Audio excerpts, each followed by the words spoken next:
சிம்பிளான கூனி மீன் தொக்கு எப்படி பண்ணலாம் அப்படின்னு இந்த வீடியோவில் நம்ம பார்க்கலாம். கூனி மீன் அப்படிங்கிறது சின்னதாக இருக்கக்கூடிய இறால் மீன் தான். ஸோ அதுக்கு முதல்ல ஒரு கடாயில் கொஞ்சமாக தேங்காய் எண்ணெய் ஊற்றிக்கலாம். அதுக்கப்புறமா கடுகு, கருவேப்பிலை ரெண்டையுமே நம்ம போட்டுக்கலாம். இந்த தொக்குக்கு பெரிய வெங்காயத்தை விட சின்ன வெங்காயம் தான் ரொம்ப டேஸ்ட்டாக இருக்கும். அதனால் சின்ன வெங்காயத்தை பொடி பொடியாக வெட்டி அதையே நம்ம ஆட் பண்ணிக்கலாம்.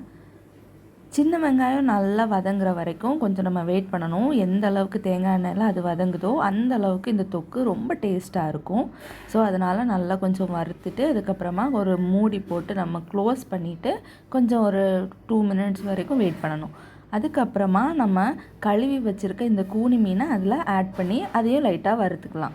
அதுக்கப்புறமா கொஞ்சமாக தண்ணி, ரொம்ப தண்ணி சேர்க்கக்கூடாது. ஏன்னா அதில் ஆல்ரெடி கொஞ்சமாக தண்ணி இருக்கிறனால அது ரொம்ப ஓவர்லோட் ஆகிரும். அதனால் கொஞ்சமாக தண்ணி ஆட் பண்ணி அதை மறுபடியும் குக் பண்ண விட்டுறலாம்.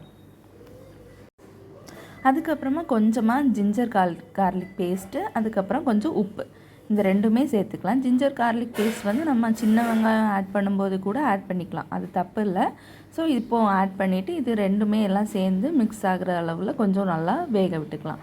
அதுக்கப்புறமா தேங்காய் பேஸ்ட்டு, இந்த தேங்காய் பேஸ்ட்டில் என்னெல்லாம் நம்ம ஆட் பண்ணியிருக்கோம் அப்படின்னா வத்தல் பொடி, மல்லிப்பொடி, அப்புறமா மஞ்சள் பொடி இவ்வளவும் சேர்த்து நம்ம அரைச்சி ரொம்ப பேஸ்ட் ஆகணும்னு இல்லை, கொஞ்சம் கரகரன்னு அரைச்சிக்கிட்டால் போதும்.